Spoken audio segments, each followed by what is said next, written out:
Well, howdy there, Internet people. It's Bo again. So today we are going to provide a little bit of a public service announcement, and it's going to be important for a whole lot of people. At time of filming, all coverage is focused on what happened to the Pelosi family. Because of that, when that coverage clears, this might be overshadowed, and this is going to be really important for a lot of people. If you received a text telling you where to go vote, what your drop-off location is, stuff like that, don't trust it. Don't trust the information in it. Fact check it with a real source. Don't go off of what showed up in your text messages. A company has been sending out messages, and a lot of the information has been inaccurate.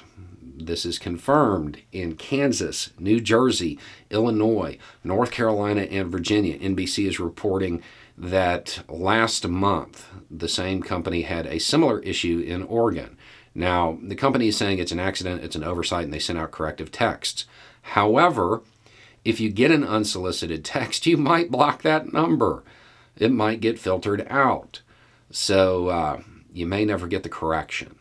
Make sure that you are checking with real sources about where you're supposed to go vote if you plan to. You don't want to have your vote either unintentionally or intentionally suppressed. This is just one example. Undoubtedly, there are companies and groups of people who are doing this intentionally. So it's something to be aware of. Don't trust the text messages. Sure, use the reminder to make sure that all your information is up to date and everything like that, but don't go off of the locations provided. It could definitely cause issues and cause your vote to not matter, or make it to where you couldn't vote, where your vote won't count. This election is one that the voice of the average person, people who don't normally vote, is what's going to be the deciding factor. It's the unlikely voters who are going to rule this election, who are going to determine the future course of this country. Who is in political office? It's going to be determined not by the people in the polls. It's going to be determined by the unlikely voter, the person that doesn't normally show up.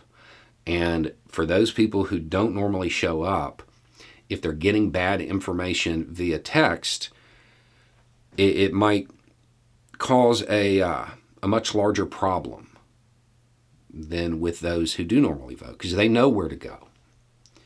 Make sure you check the information you receive. Make sure you know where to go, you have a plan to get there, and all of that stuff. Because on top of accidents, there are certainly going to be malicious actors trying to suppress the vote, and this is a good way to do it. Anyway, it's just a thought. Y'all have a good day.